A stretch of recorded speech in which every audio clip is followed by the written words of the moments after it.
Hello friends, this is my second video of the night. Finished some prep work and I picked up my phone and I got asked a really good question. It was in the Never Was group. Really good question.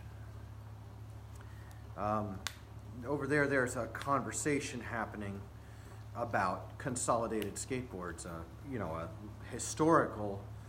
important historical brand. I don't think they get enough attention. I really don't, because Consolidated Skateboards really represents a strong. Hey, Steve O'Collins gave me this, guys, and these things I get off the gas station. Get these off the gas station ones, and I just screw them into the tripod. And hey guys, so I'm gonna do this, and I'm gonna actually probably put a title on this in YouTube. This is going to be a video conversation about Nike hurts skate shops. Does Nike hurt skate shops? And this is a really good conversation for us all to have. You've got a lot of skateboarders who are convinced that Nike has hurt skate shops as an institution. And you've got a lot of evidence to support that claim. I don't know if you know, but I assume that my audience is fairly well versed, and some of them have personal experience with the trouble that Nike can cause a skate shop. The basic structure of it is that Nike opens a shop account, and they have very high minimums, so the shop has to purchase $14,000 worth of shoes. This is kind of old. This is sort of old news because Nike has changed some of their practices, and they've actually loosened up some of their accounts. They also the reps have been known to give better deals, and I'm going to take us into the other room. Come on, let's go in the other room and vape for a while on this. The big thing happening in the conversation about Consolidated is that Nike hurts skate shops, or Nike has hurt skate shops.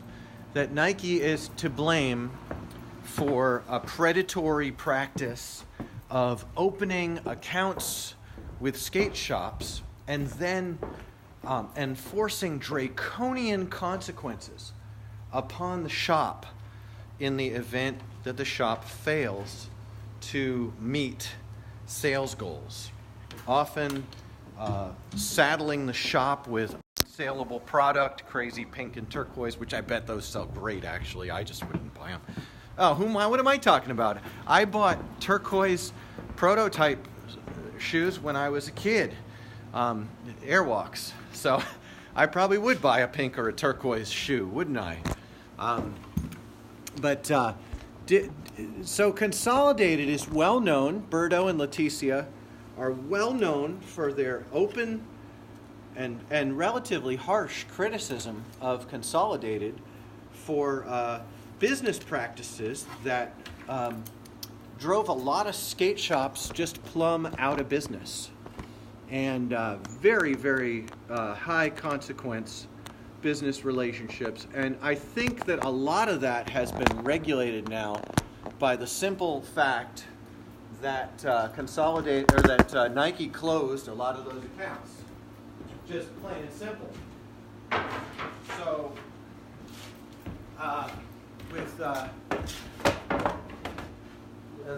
the accounts just failed, and so Consolidated, the old "Don't Do It" campaign was rooted in the idea that Nike was going to ruin skateboarding for everybody, and I think that there was merit to that idea. I think there was real merit to that. Now, I always took issue with that problem from the very start, and I still do today. The idea that Nike is hurting skateboarding rankles me. It's not because they pay so much money out to skaters that we all love. That's not the justification that I've always had in my mind for Nike, it's twofold. The first thing is that the equipment that Nike's business sells is not crucial equipment. Nike sells shoes. And while everyone was fighting about shoes, I was in the skate shops looking for a quality skateboard. I didn't care where it was made. I was a skateboarder. I didn't care where it was made. I never understood all of this fervor about shoes when I couldn't find a skateboard that I liked. Let me show you something. I'm going to bring something in here. Just give me a second. I'm walking around over here to the shelf because I wanted to grab a couple examples of the kind of. Do you guys know that there's a skate shop that a few times a year gets mad enough at me for the things I say to say that some of the meanest things about me ever. They say I have no place in the skateboarding industry because I don't skate well enough. I mean, what an idea. Boy, it rankles me. Not that they say such things. It's kind of an honor to have such things said about you by such folks. But what rankles me about it is that such things are being said about other people who don't have any defense. I have a defense. I have all this. I have a great life in here making skateboards for people who are stoked to ride them. Nike makes shoes. Everyone's fighting about shoes all through the whole Don't Do It campaign. And I'm looking for a great skateboard. And when I think of a great skateboard, I think of something like this. This is that board I made for myself a while back. I barely skated it. I loved it. I enjoyed it. I think I'm going to ride it again. I want to redo it with a graphic that talks about where it's from, you know. But oh, I enjoyed this. What trip did I ride this on? I rode it on a trip and then I retired it. Or like this one. Remember this one? This is the prototype that we did those Halloween boards on. And boy, what a lot of fun I had. I skated this a whole winter, mostly indoors, and then into the spring. And boy, I had a lot of fun skating this. I love stout, strong boards. Or here's one that's going out real soon. This is Tommy Story's board. And I love the shapes, but I love the stoutness and the depth of concave, deep in the break zone, shallow in the foot position zone. I love the fulcrums and the vectors. I love that stuff. And I was looking all the way through the 90s I remember 1998 looking for a great skateboard and couldn't find one because I had come up on Santa Cruz and Cruise Missile. And I remember when the Chris Miller got made, it was a Schmidt Sticks board. And the only complaint I had about the Chris Miller board was, boy, did it chip. But what great concaves Paul came up with. And what the nose began to kick. You began to get some really, and I had a Santa Cruz Eric Dressen, and it was a double kick punk point.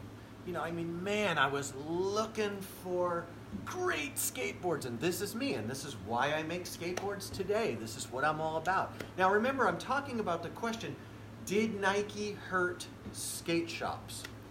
Here's what I think. I never bought into the rhetoric of the Don't Do It campaign, and I felt that it was fundamentally disingenuous because Nike didn't hurt skateboarding or skateboard shops. They made shoes, and shoes are not elemental to skateboarding. Shoes are a periphery item. You can skateboard in any shoe you want to, and if you want proof for it, you don't have to go back to 1987 and look at the picture of Bill Danforth in combat boots. You just look at Mark Gonzalez today. He skates in all kinds of different shoes and stuff. And you might not like the style of Mark Gonzalez's skating, but the spirit of his skateboarding is terrific. And I am convinced that I could go back to Nike Air Force Ones or Converse Weapons, or we could just go back to basketball shoes. And you know what? We would do what skateboarders are so great at. We would adapt, and we would overcome and succeed. And we would do sick things in any kind of shoe that we wanted to. It doesn't matter what shoe we're wearing, and I always believed that. And just real quick, Jake Dyer, let your skate shop guys know that we can give them a code and they can look at our inventory at wholesale pricing right on the website. Have them get in touch with me. We love to talk to skate shops. David and I have always been believers in skate shops. In fact, this video is about that love for skate shops. All right. So Nike makes shoes. Shoes are not crucial gear. And the second thing that kept me from hating Nike was Nike makes really good shoes. And what can a shoe company do to support skateboarders but make good shoes? I mean, if the glue is good, if the rubber is good, if they hold together, then that company is doing what it does to serve skateboarders. Right? Nike could have released their SB brand wide, but instead they chose for several years to release their SB brand narrowly, straight to the skate retailers. They gave the front end margin on the introduction of that product to the core elite shops. That was a gift. And I know a shop that made like millions selling Nike, the quick strikes. They ran their Nike accounts like real professionals, and they made a lot of money. So much money that they were bulletproof to any consequences for being bullies and for being associated with all kinds of antisocial stuff. And this probably describes skate shops that you've known too. And these skate shops enjoyed the front end of the harvest of that shoe money. And that didn't hurt skate shops. Now, some skate shops got crushed because with that kind of account comes the absolute necessity that you succeed in selling very high numbers, very high volumes at very good keystone pricing. And that's hard to do. You have to be a professional retailer, and you have to take it really seriously. You have to do good business, and that's a whole skill set that a lot of skate shop owners just didn't have. The fact that you got the Nike account doesn't entitle you to success with the Nike account. It's tough. And there are more reasons than that you're a bad person that those Nike accounts failed. And when the Nike accounts failed, Nike dropped the hammer and started closing shops for quite a while. Very ugly, very ugly. But I still don't think that's what hurt skate shops. Let me tell you who I think hurt skate shops. You guys know who it's going to be? Anyone want to comment? Who do you think hurt the skate shops? You think it was the disloyal customers who didn't support their local? You think it was the shoe companies? The Adidas and New Balance and Nike? Are they the ones who hurt skate shops? No. It was an industry-wide neglect. Mostly the skate shops themselves. Mall skate shops didn't hurt the skate shops. That's not what did it. What hurt skate shops was that skate shops, Amazon didn't do it. Amazon came around after the skate shops were already in massive crisis. Amazon picked up skateboard stuff because people want to get their skateboard stuff, and there's no skate shops hurt themselves. And here's how they did it. It's very subtle. It actually takes some thinking to wrap our heads around this. But I think if you listen to me about this, I think it's going to make sense. If I can do a good enough job explaining this, and you do a good enough job trying to hear what I mean, not just what my words are, but could you get into this with me? Skate shops hurt skate shops when, over a period of some 25 years and more than 30 years, they failed to value the products that we absolutely need to ride skateboards. And in this failure to value these products, they did not adjust the prices of these things that we need. In fact, They didn't enforce quality at the brand and production level. They never blacklisted unethical practices at the production and distribution level, ever. There was never a real... These guys didn't do business. They operated in a non-business positive way. And let me give you an example. The cost of a skateboard when I was a kid in 1986, 87, 88, 89, 90, 91, 92, $60. $60. 55, 52, 60. And those decks were worth it. I bought a deck every week. Oh, Gibson guitars. This is the same thing. It's just how it works, friends. But it's so much easier for a skateboard brand. Oh, and don't get me started. I mean, the irony of this is so, it's so sharp. Here you have Consolidated, and as a brand, they align themselves with this message, this idea that a shoe company making a great shoe is an enemy just because they're big. The question isn't whether you're big or whether you're small. Don't support me because I'm small. Support me because my boards support you. Support me because my work holds you up and you know you're going to get home from the session, and you know that if your board fails you that I've got your back.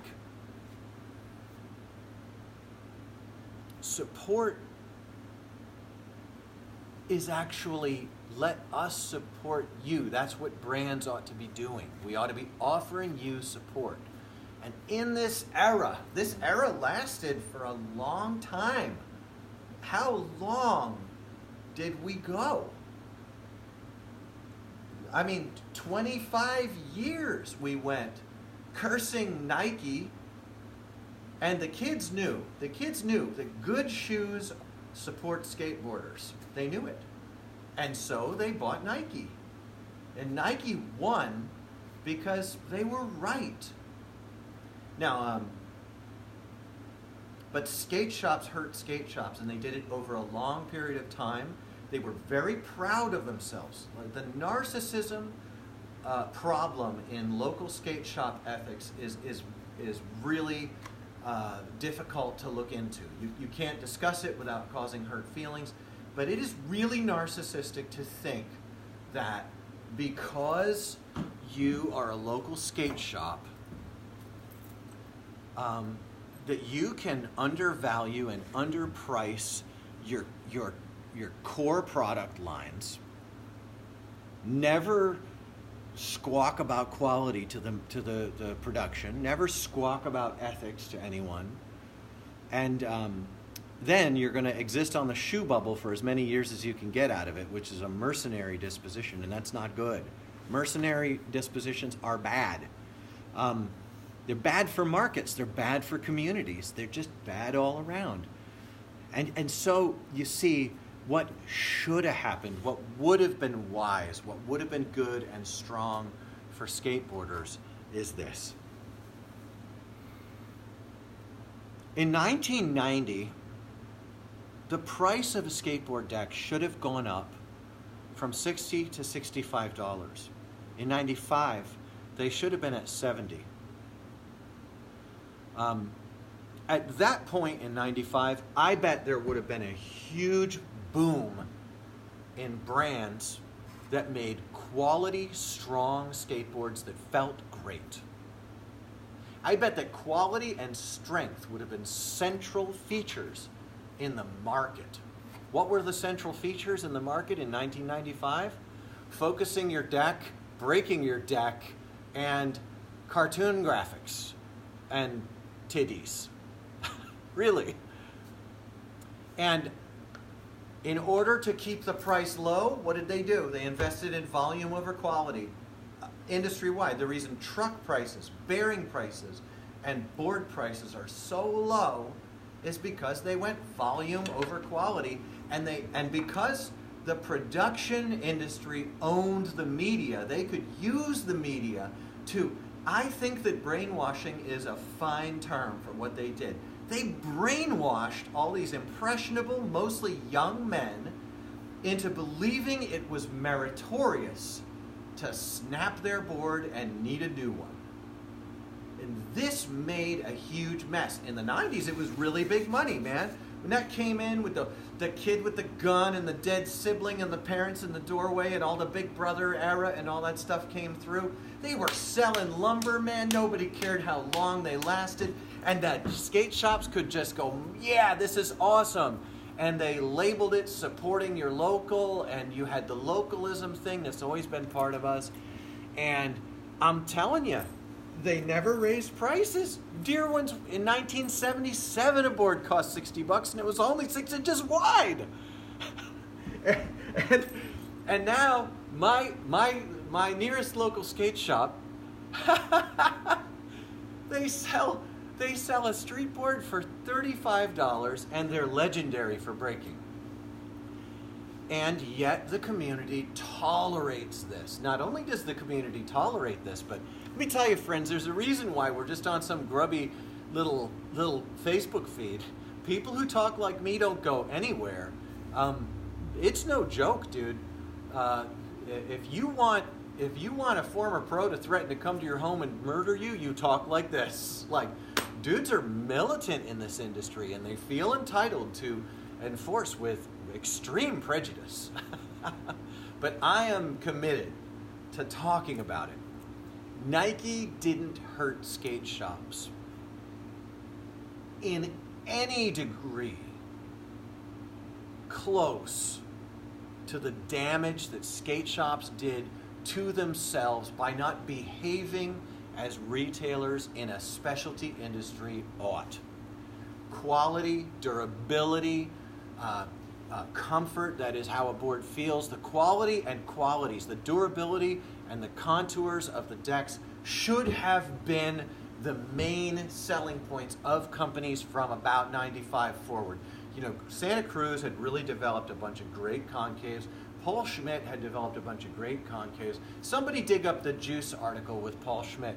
Paul did an article in Juice magazine in which he talked about production and how very important it was that a board not last more than 2 weeks. And then he justified it, saying that skaters don't want a board that lasts more than 2 weeks. Well, that may be true. There may be lots of skateboarders who just think, all I want is a board that lasts me 1 week. I want to not know which session it's going to break at, so I always have that excitement of knowing one of these days I'm going to walk home with a broken board instead of finishing a full day's session. I don't get it. I can't relate to that. But if that's the way a person feels, I have no qualm with it. But what I have a qualm with is a brand, Consolidated, pushing a narrative that conflates, mixes together two things that don't go together. Shoes didn't hurt skateboarding because shoes didn't hurt skateboarders. Here's when a shoe hurts a skateboarder. When the shoe fails. And that's not Nike. The shoes don't fail. Yes, there are always some shoes that fail. Saw a thread of some shoes that were failing on my site. I think they were Adidas. It's always bad if your shoe fails. But really, what let skateboarders down was, oh my gosh, a lab coat. Please, guys, help me out. It is very hard. You know, right now you can go to the skate shop, you can get a $35 deck. It's going to last you 1 week. I can break one in a day. Just frontside disasters and clippers. I can break one in a day. Because those are not landing at bolts, are they? You don't land those bolts. That's not a bolts situation. I haven't ridden one in many years. I rode one in 2007, one of those boards, and it was miserable. It was miserable and floppy and chippy, and it was garbage. And it was short, and it was narrow, and I regretted listening to the skate shop's recommendation that I support the local brand once I felt that wood. And, by the way, it was 2008 when I finally started Fickle. Guys, I don't want a lab coat. Let me make something perfectly clear. I'm going to say things that are going to hurt some people's feelings. I will try to say things in a way that is as gentle and respectful as I can be, but you must understand, there are a lot of things I do not respect. And I will not respect that which inconveniences, hurts, or damages skateboarders and the industry that's supposed to support them. My motivation here is to offer value in production, both in the authenticity of the production, the quality of the product, and the guarantee I offer. That's my whole deal. It's my whole deal. Because those were what I wanted. Is a very golden rule situation. I'm doing unto others as I had wished would be done unto me after years of watching the industry abandon the skateboarder, chase shoe money, and abandon enforcing proper production of great quality bearings. Now the neat thing is wheels are actually pretty good lately. Jim Gray's got PowerFlex going, and it's a great brand. Great USA-made wheels. Spitfire's Formula 4 is getting great reviews. Spitfire has committed itself to a trajectory of high-quality wheel. That's great, because the candle wax wheels that Spitfires have been putting out made me angry. And I'm glad to see the Formula 4s on the market. And Bones is also just hands down a great wheel company making terrific wheels. I always love riding Bones wheels. So bearings, it's a crapshoot. Really, the question of what's a good bearing is who is paying a little more to the Chinese company to make a premium product. It's almost all Asian. I am not against Asian people. I am not against Asian countries. But what I am against is the loss of control and accountability in the production of the things that we depend on for a great day skateboarding. I'm passionate about that.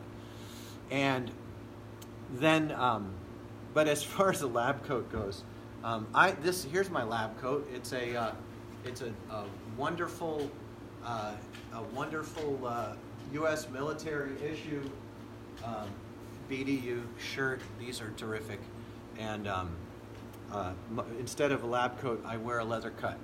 I'm an independent motorcyclist. I'm not a biker, but I think instead of a lab coat, I'll just use a leather cut. And also, Paul Schmidt skates way better than I do. It has to be said, Paul is miles deep in skateboarding every day, and I am basically off in the winters my whole life, from New York to Ohio. Only spent 1 year in Florida. I love and respect all the discipline that goes into the skateboarding, and I'm shamed quite often for not being a good skateboarder. I am often shamed. Here in my city, I am shamed regularly for being, actually the local skate shop here has a saying, they say, Lou shows up and shits his pants. That's the way my skateboarding is spoken about. They say I shit my pants. That's the owner of the skate shop likes to go in public and say that all I do is show up and shit my pants. It hurts my feelings, but it also makes me apprehensive that they're doing even worse to people who have no defense. I have a defense. You can look at what I do, what I make, and you can make a judgment on my brand based on the qualities of what I'm making. I can defend myself. Any skate shop, any pro or am or skate shop owner who's going to speak that way of another skateboarder is an actor in bad faith in the community and ought not be listened to, and they ought not be in the business of being an example to other people. If you have fun, then you're a good skater, period. Keith King nailed it. The best skateboarder is the one who started today. Boom. Bill Danforth. I'm happy and grateful to call him my friend. And I want you all to know something. I love Jason Jesse, and I love Dwayne Peters, and I will not withdraw my love and affection from them for any cost, because they're human beings, And I won't withdraw my love and affection from people in our industry who've done mercenary deals and bad business practices and bad production practices either.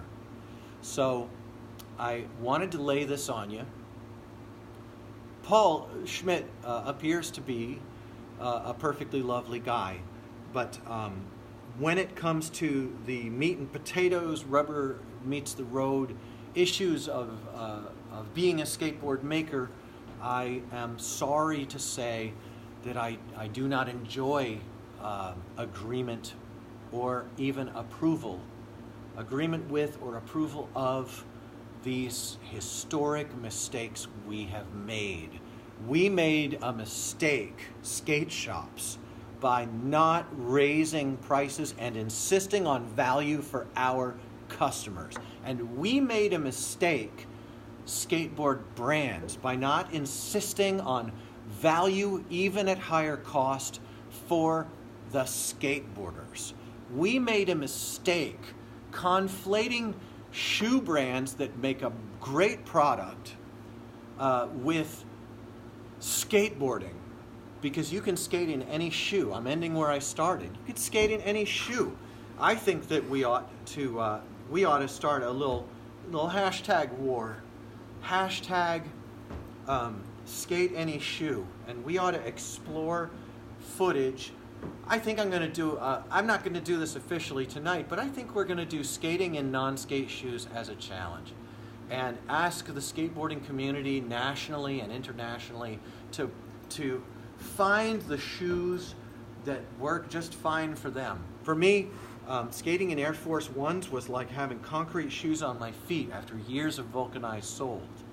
But I have to tell you, I'm almost ready to give it another try, because a pair of Air Force Ones, when you're skating, they'll last you about 6-7 months of daily skating. And if you fill the open soles, the cells in the open cup sole with shoe goo, they last for a year and a half, those heavy uppers.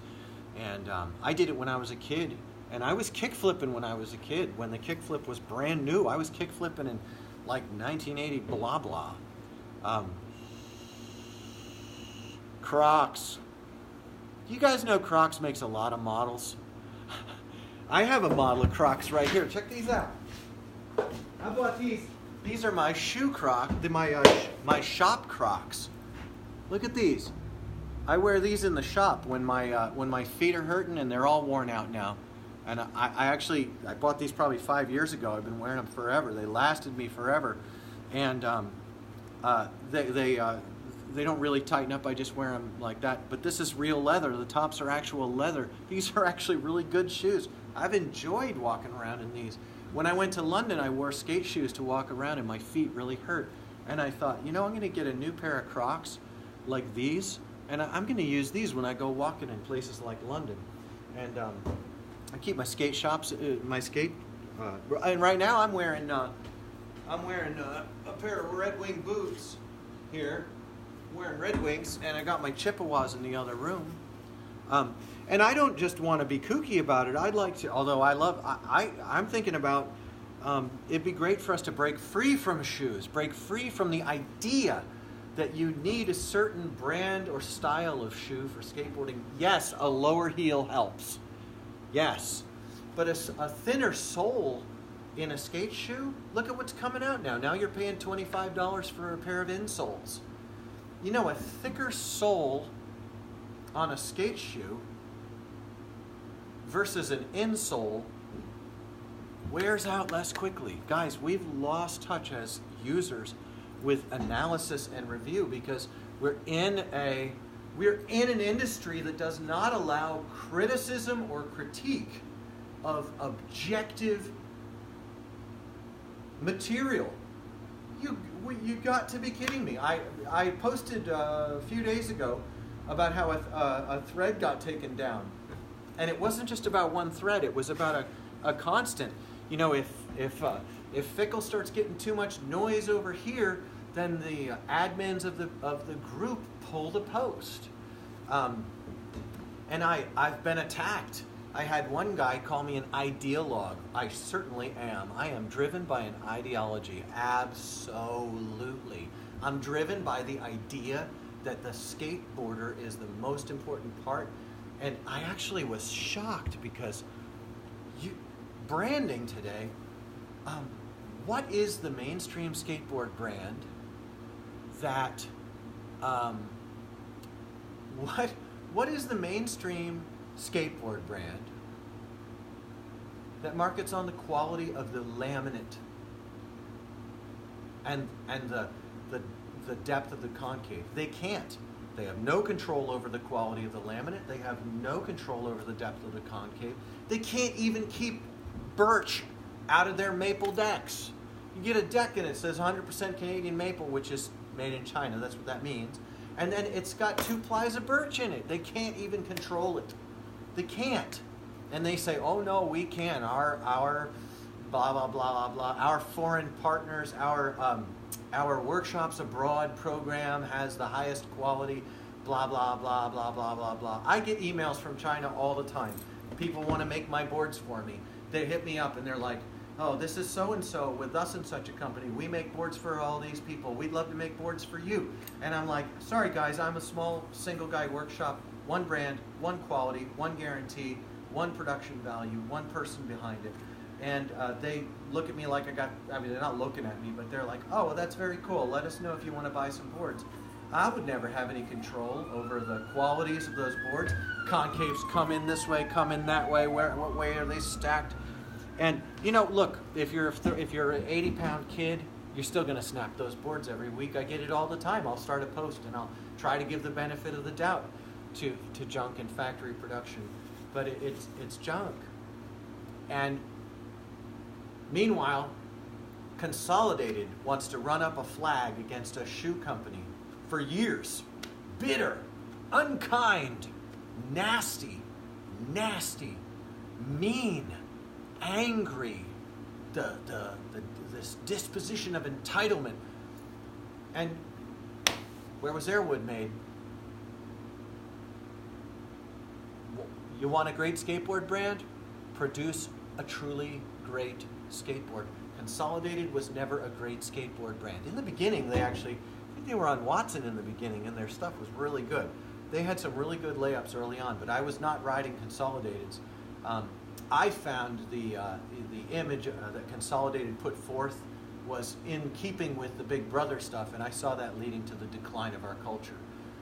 The attention was not on how good the skateboard is or how important the skateboarder is. The attention was on a lot of adolescent male hooliganry and chicanery that I did not want any part of. I didn't want any part of that. Even when I was a hellion and raised in hell, I didn't want to destroy someone else's property or expose myself in public, or I never liked playing games I never liked like truth or dare, stuff like that. Things got nasty fast. I didn't like it when something like that happened, and I was disturbed by that ever since I was a kid. And that was before I was religious. Now I'm religious, and I'm not much different. It's funny. All right, dear friends. So that's my take, and I will give it again and again on why Nike didn't hurt skateboarding. Skateboard shops and skateboard production and the industry leadership historically. Now, Lou, you're messing with legacies. Guys, friends, dear ones, ladies, gentlemen, kids of all ages, this workshop and this guy are not about saving people's egos. I'm not about protecting people's legacies. I'm about giving you a chance to experience something that is stout and durable and contoured and effective for street, for ramps, for downhill. I've got a slalom workup I'm doing right now. I have a killer slalom set up. On and on and on. I'm here for that. So if you want me to keep somebody's legacy intact, I'm not the guy. But I'm by no means a bull in a china shop. The only reason it seems like this is so intense is because it's so long overdue. It's long overdue that somebody talks about these things. And as I said in the beginning of this talk, this is very difficult to absorb. Keith King, I am open to drop-in visits to my shop. They have to be arranged at least the day before, but I am very enthusiastic about you guys coming and visiting me in the shop. I am. I want you guys and gals and kids of all ages to have a chance to come in here and see what I do, feel what it's like, see how small and how great it is at the same time. I'm going to lay off of this, guys. I need to wrap up the shop for the night. Rocco has got to eat his dinner. He is so hungry, and it only makes him colder. So,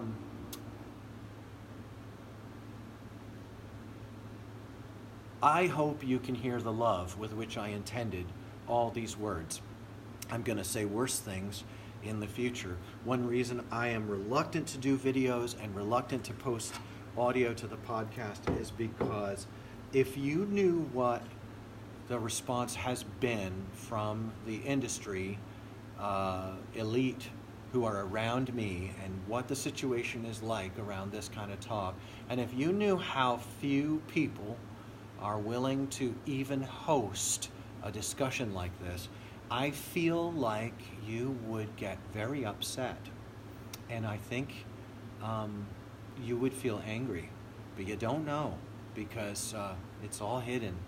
So I don't know. If you're a praying person, pray for me. If you're a good vibes person, vibe me up.